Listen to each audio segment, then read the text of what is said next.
We are live. Hello, hello, hello. I'm here with Margot, Selgrove, and Jess. Hi guys. How are you? Excellent. I've heard that there was some chicaneries with the Sheilas out on Friday night.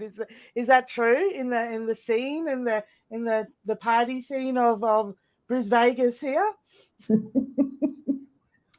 Yeah. Well, yeah, there was a bit of kerfuffling. So a women's event was on. Yeah. So a bit of overview. So on Friday night, a group of us attended a drinks and dialogue event by feminists for feminists, as it was advertised, organized by an organization called One Woman Project. So that was held out of South Bank TAFE in Brisbane at their student staff restaurant 66 on Ernest. So we had a bit of a chat about this event. We looked at the speakers, the topics that they would cover. It was pretty clear what it was going to be about. A lot of intersectional queer issues. And we thought, okay, this is a great opportunity to move amongst the normies and plant some thought seeds. So we had no illusions that we were going to convert anybody. We did not want to make a scene. We wanted to go in armed with questions that we'd formulated beforehand, ask them as politely as we possibly could. We had whole conversations about the way in which we would ask these questions, plant some thought seeds, and that was it. To go as like a thought-provoking thing of like, look, maybe there are some people who are just, wondering what's going on, or if there's a conflict, or thinking these things themselves, and it's like, but they're pushing those things away because they don't have permission to ask them, basically. And we're like, it's okay. It's like drinks and dialogue, any question goes. That was mainly our approach. But sorry, go on. You're explaining it so well. Yeah, that was it. So absolutely no desire whatsoever to provoke anything other than thought. That was it. Unfortunately, the structure of the night was not very dialogue-y. So what it turned out to be was not speaker speaks, then we asked the speaker questions, as we assumed, given the name title of the event. Yeah. What it actually was the speaker would speak, and then we'd have about a 5-minute break in which the attendees would just chat amongst themselves, which isn't dialogue. Like it's just different echo chambers. Exactly. We were already chatting amongst ourselves. The whole I was excited to chat amongst women who would have a different viewpoint, and even though I was pretty much. I assumed that there'd be none that I would agree with, but it's always that thing of like, hey, you know what? Maybe someone has a good point that we haven't thought of yet, and you can go like, and like, you almost want that moment of like, wow, your argument's really stumped me. You've given a great argument and point there, and I'm going to have to consider it. I wanted that. Yeah, absolutely. I think we all wanted that. Like, that was definitely my intention of going along, was to listen and hear what they had to say. And also, just to preface it all as well, before we got there, like when I was having baby free time and I got in there a bit early, like just to the Brisbane area a bit early. So I was I 3 or 4 whiskeys to the wind when we arrived. When we actually arrived in there, and there was like, bar and everything, and it was $8 Jamesons on the rocks. And I was like, well, forget Disneyland. This is my happy place. Yeah. They got one part of the title right. I know. It's like $8 for a whiskey at a bar. I was like, why not? Yeah. I'll be prepared for this side of it. Yes. Yeah, so on that, it didn't take long for Margot and our friend Emma to be a few margaritas deep. Not long at all. I have to just Can I just caveat this? For the students who were working behind the bar at Ernest 66 that night, your margaritas, chef's kiss, fucking brilliant. Great Thank you point very on the much. Jameson as well. And I will say, we were there, we were as excited for and like enthusiastic about the drinks as we were about the dialogue.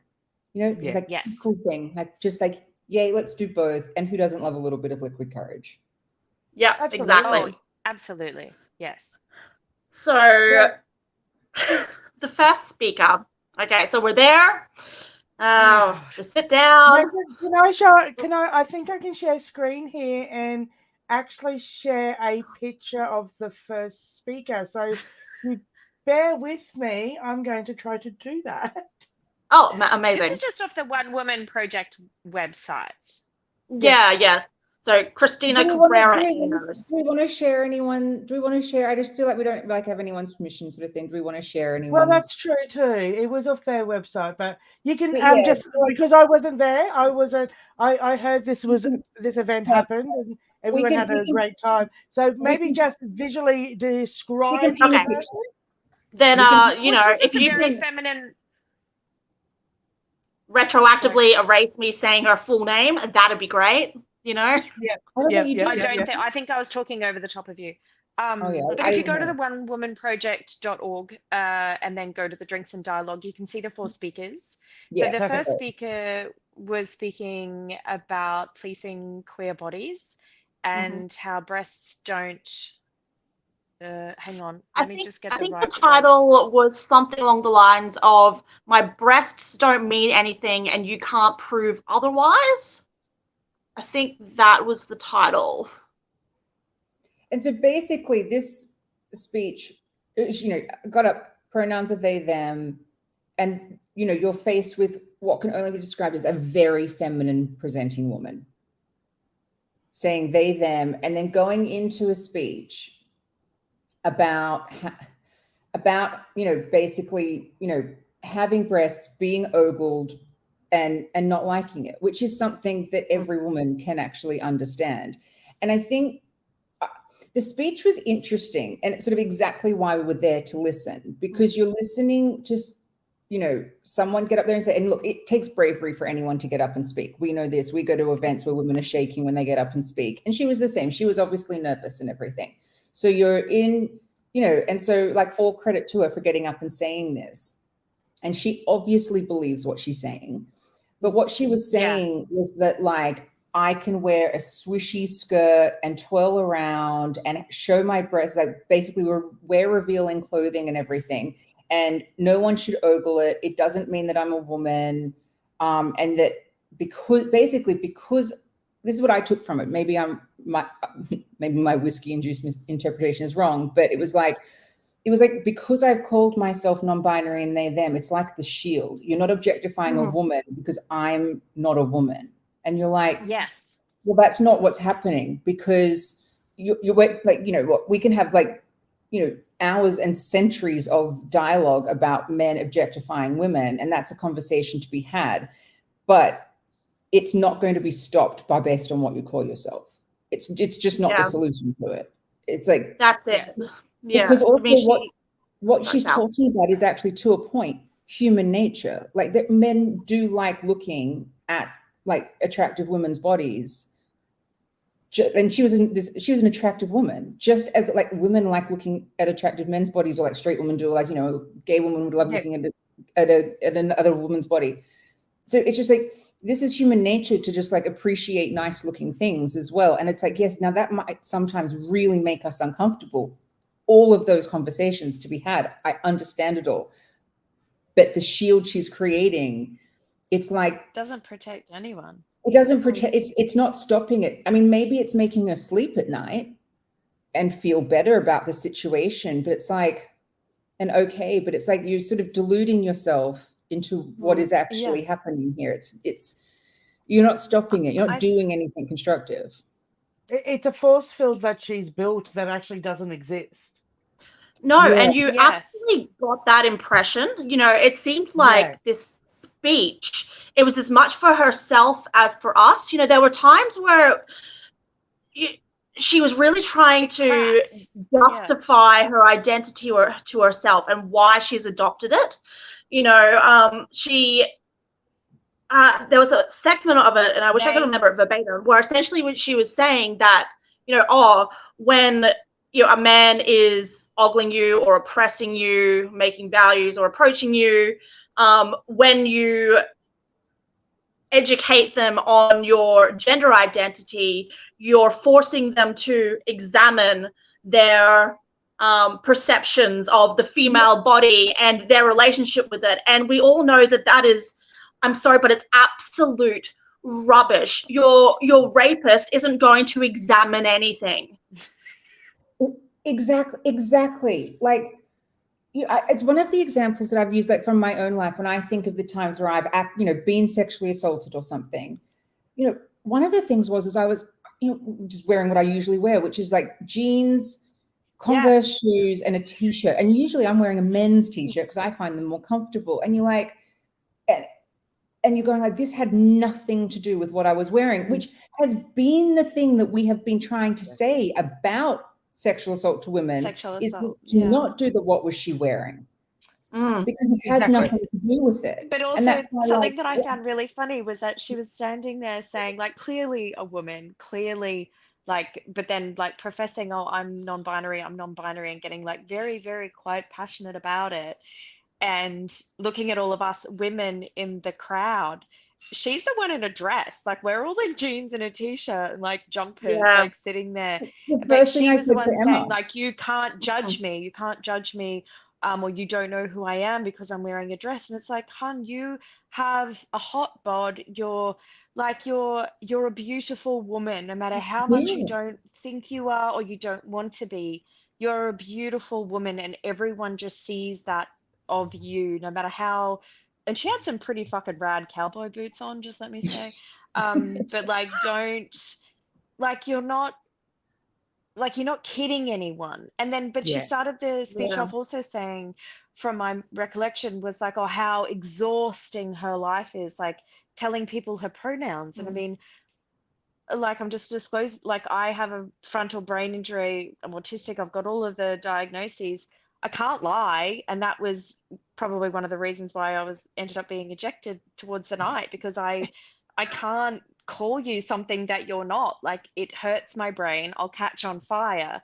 And then this is like the whole thing. It's that their level of uncomfortableness was like obviously more important than mine, because who am I? But and I just think if someone was more autistic, or people that are autistic that struggle as much as I do, when things just don't, like, as we progress this conversation, what happened was someone said an outright lie that I know that was a lie, and my brain exploded, and I was like, that's a lie.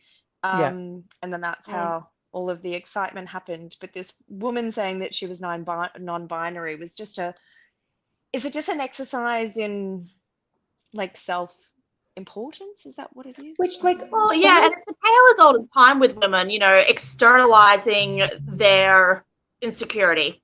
Yeah. I mean, which we all do. We all do. All women do it. Yeah, we all do, because we're all trying to now make sense through of gender identity. Yeah, we're all trying to make sense of it. And it's just, I think one of the issues we have specifically with like this gender identity aspect of it is that it is so clearly not a solution.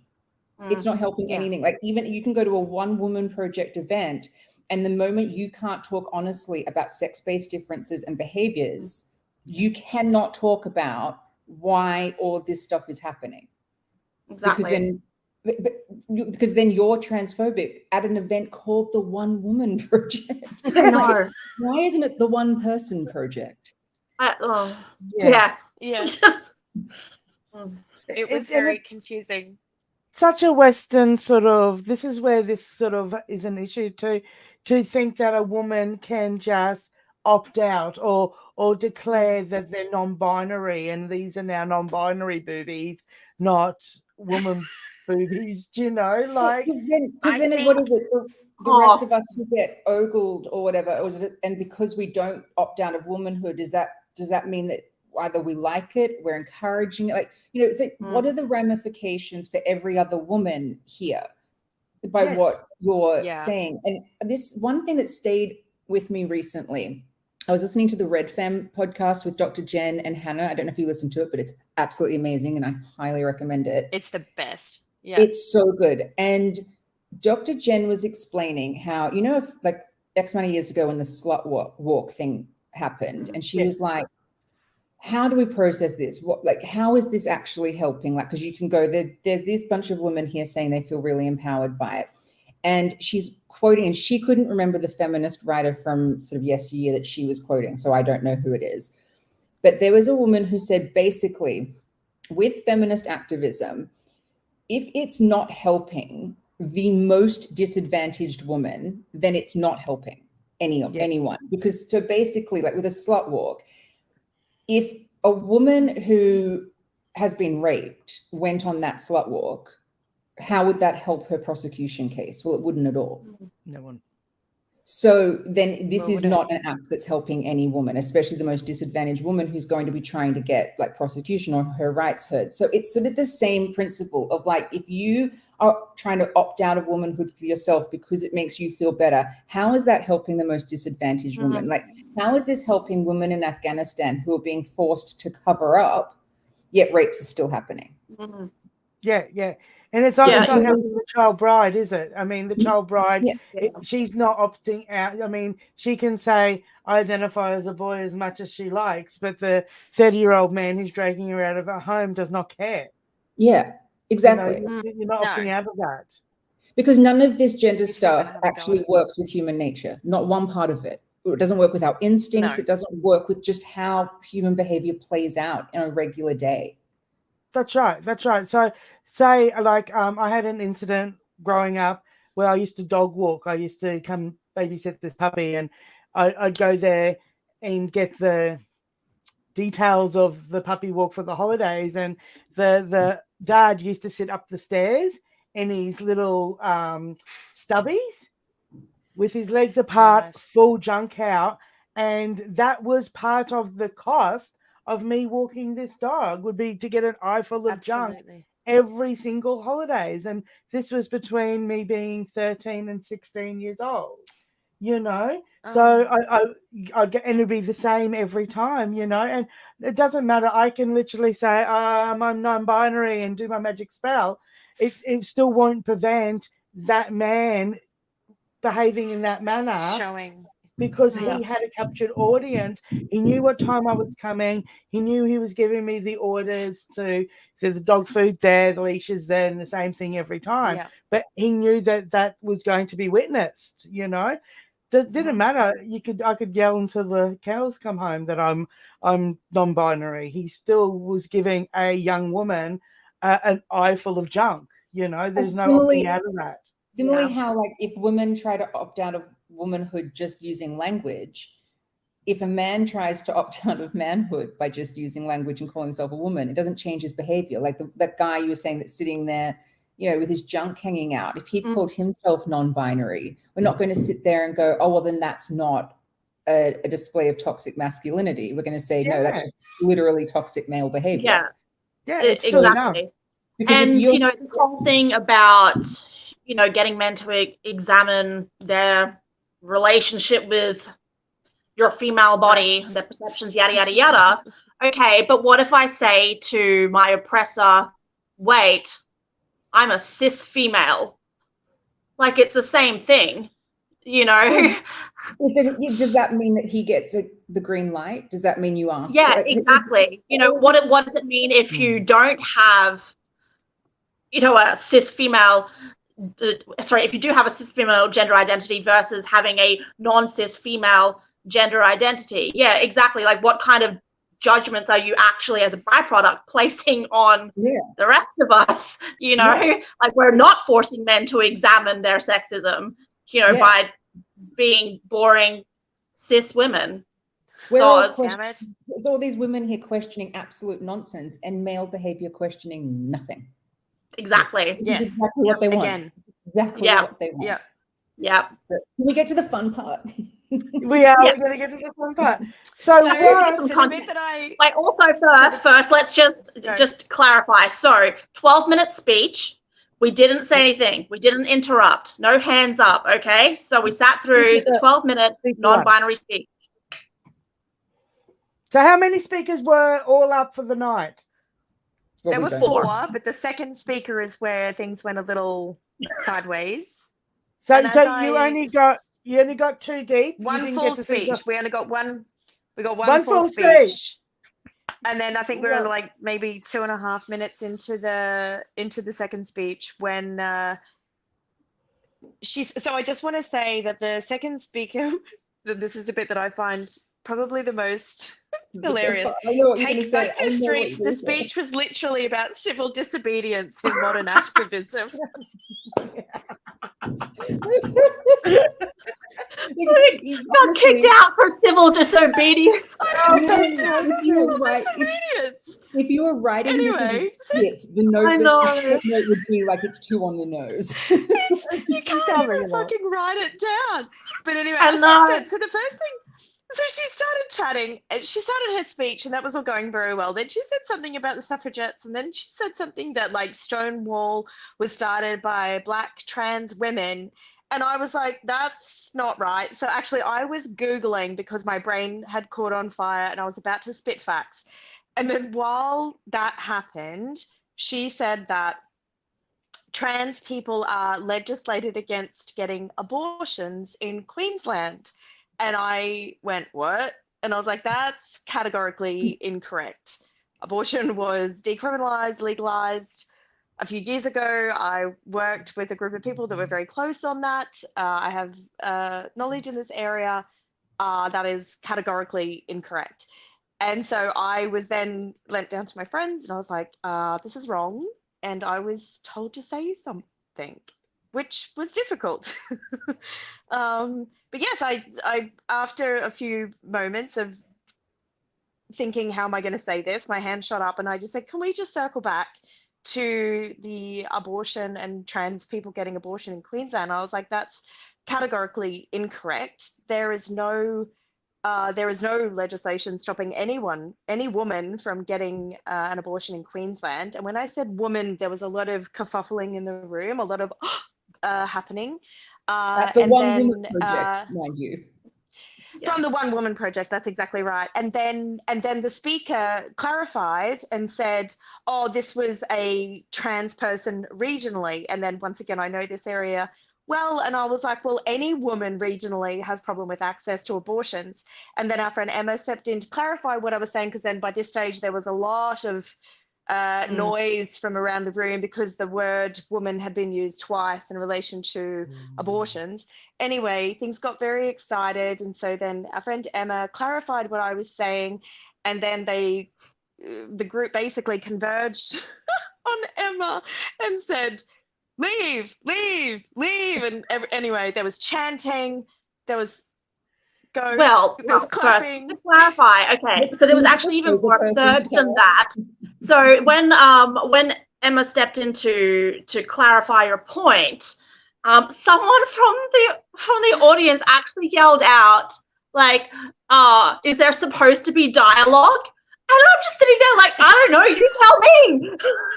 Like, my $27 ticket says they're supposed to be, but who knows?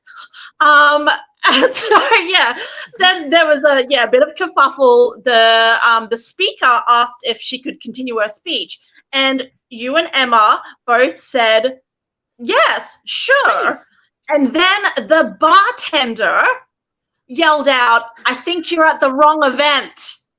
To which Emma responded, like, I'm at the right event. I'm at the exactly. Event. So exactly. And Emma yelled back, this is an event for females, and it was all over from there. No, it's not. No. So that's actually how it happened. Yeah. Thank you. Thank you. Because at this stage, everyone was sort of walking in.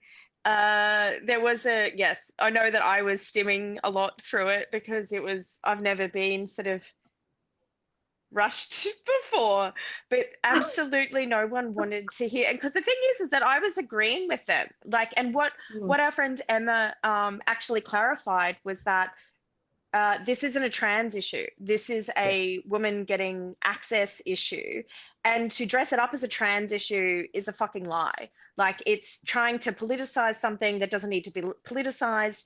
It's trying to drag people down this thing that trans people are so discriminated against and blah, blah, blah. This is bullshit. And that was said, actually. There. Yeah, exactly. Yes, like, this is actually good news, guys. It's not just a trans-only issue. Yeah. It isn't just a trans issue. It's a woman in Queensland issue. Yeah, and there's a lot of things to do with that. I don't know if I said it in the room, but I was like, I don't know if it's on the recording, but I was like, how many trans men in Thargomindah are getting abortions? This is a problem. Like, okay, like, so have you been to Boulia? Boulia has a massive trans. No, I have no idea, but I know the Boulia is in the middle of fucking nowhere, and I can guarantee a lot of trans dads out on the cattle stations. Yeah, like, don't get me wrong. If there were, like, as we're saying, for any woman who was in a regional area who was having trouble getting abortion, this is a problem, even if it is just one woman or whatever the hell she wants to call herself. I'm not going to do it, but. Like, so it is a problem, but it's like, can you give us some figures, some data, like just something, not just this, like, you can't just big bomb like that. Yeah. When abortion is something we all care about and access to abortion, and then just be like, you know, oh no, I'm not going to back it up with facts. Yeah. It literally makes it sound like that the helicopter is landing, right? It's landing to pick up this woman, and they're like, no, sorry, you shave that beard, you and what you identify with will be staying here tonight. Yeah. Shave first, abortion second. So ridiculous. It's just what was really interesting, actually, I remembered when you said however they want to identify, Sal, was Margot actually, she was so measured for her. It was amazing, actually. She actually adopted their language, you know, so she did the whole, okay, I'm not going to say just women. She actually used the terms with a straight face, uterus owner, okay? And, you know, still wasn't good enough. But I think it was a safety issue. Yeah, so, like, I shit you not, they brought 2 male security guards into the event to get us to leave. Yeah. Wow. Yeah. So we were walking out on our own accord at this point. I will say I wasn't actually kicked out because I didn't say anything, but I left because I was like, well, the fun's gone. You're clearly going to come with the cool kids. Yeah. RIP $11 margaritas. Yeah. No, I was like, I'll go and pay $12 for a whiskey down the road. It's fine. But so we were out of the actual like event room and like just in the stairwell with these security guards. And these 2, I'm going to say, like, very unpleasantly arrogant fuckheads is what I would call them. Love it. That's so polite of you. Oh, God, just and that, like, patronizing, condescending tone. So anyway, absolutely. Margot and I went down, kept leaving. We went to Emma, and because we were much drunker than, I mean, Jess doesn't drink, so put that into perspective. And you stayed there and spoke to them to explain why what had happened. Yeah, so one of them, followed you guys downstairs.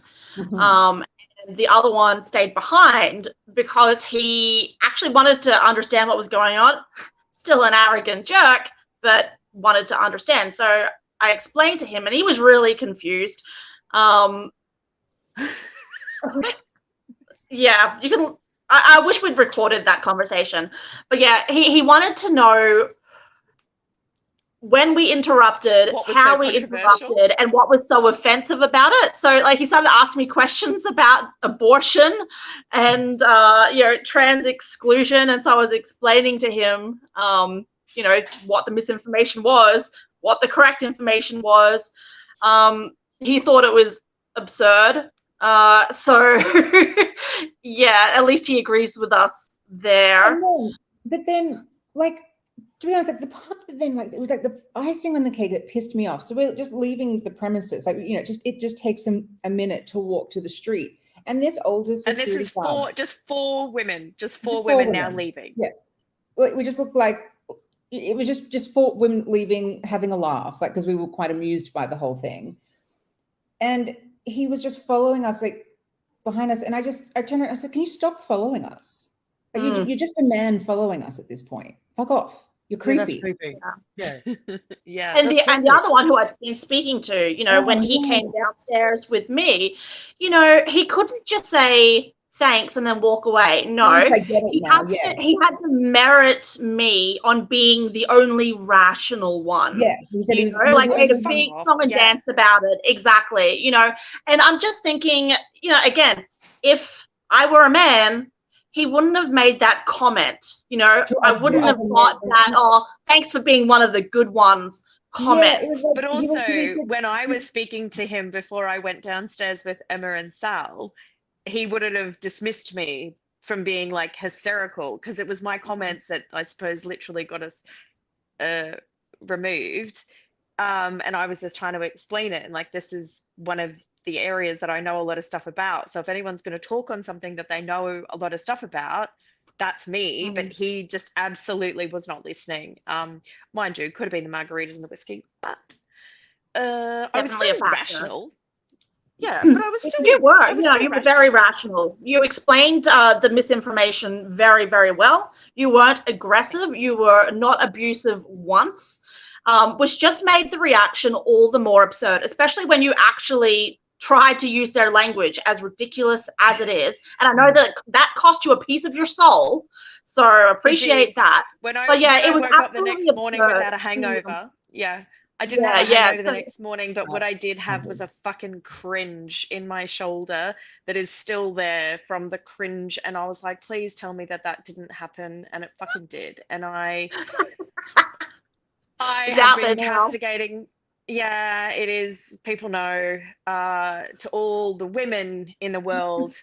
And this is, do you know what? I don't care how you identify, but if you're pregnant, that's where the fucking rubber meets the road. You are pregnant because you have a woman's reproductive organs. You're a fucking woman. You're a woman, and you need access to safe maternity care or safe non-judgmental abortions. And I hope that they are offered to you in a safe, clean environment. But that's essentially the conversation that Emma had. So when Emma was told to leave, she was out of there. She's like, fine, you know, two margaritas deep, yelling adult human female from the stairwell.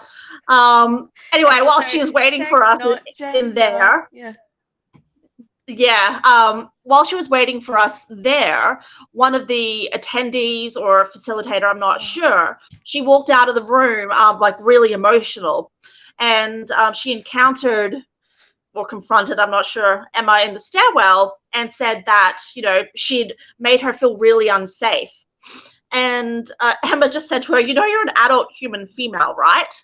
You know, if you get raped and fall pregnant and require an abortion, that's because you're an adult human female. Identity is irrelevant.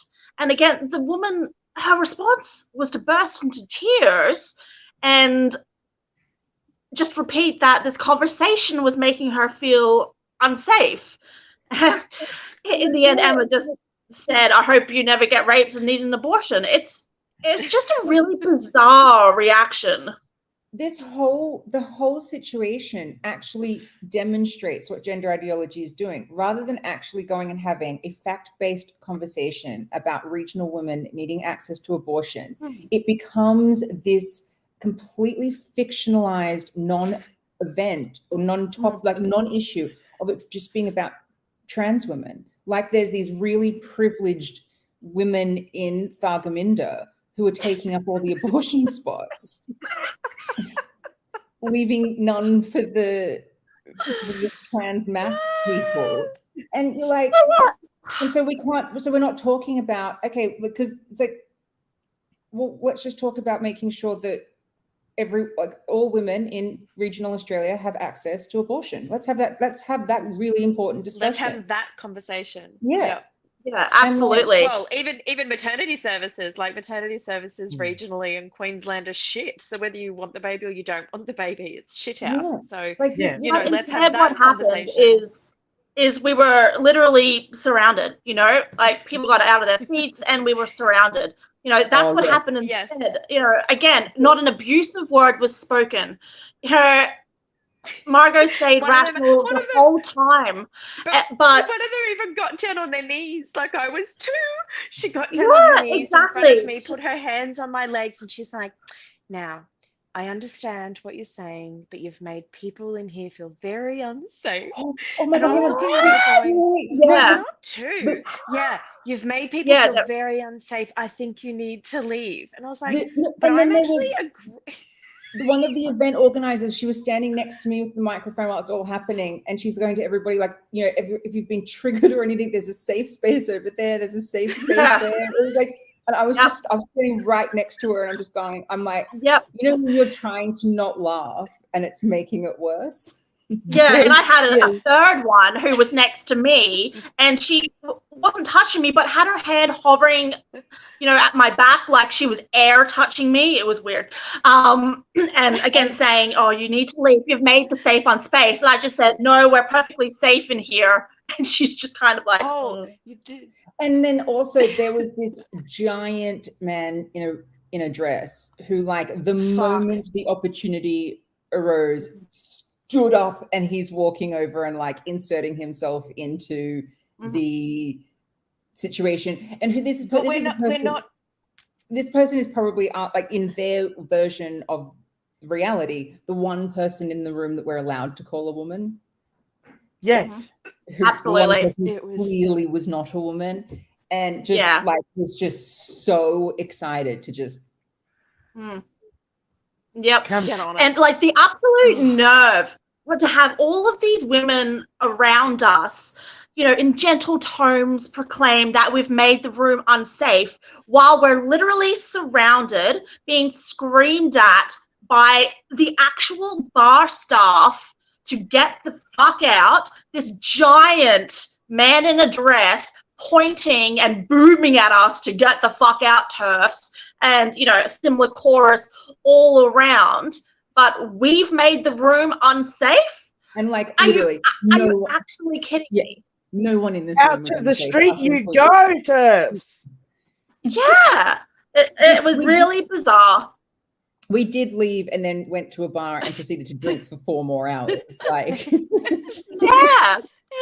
But that's the other thing that I was thinking about the next day, right? Is what this entire gender chaos is actually doing to women in terms of emotional labor. So historically, women have always, borne greater emotional labor than men in general. But what this situation is doing is you go to an event, you get surrounded, semi-mobbed, abused by actual staff, escorted off the premises, and you just go to the bar afterwards. Like, women are self-teaching to treat these horrific episodes of blatant discrimination and abuse as, she'll be right, par for the course, to not actually feel the horror of it. And like, you have to, otherwise we'd never get anything done in this movement. But it just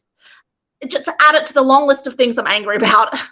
I also, like, at one point when like the kerfuffle was all happening, like one of them was going like, this is an inclusive event, get the fuck out. And you're like, do you hear what you're saying?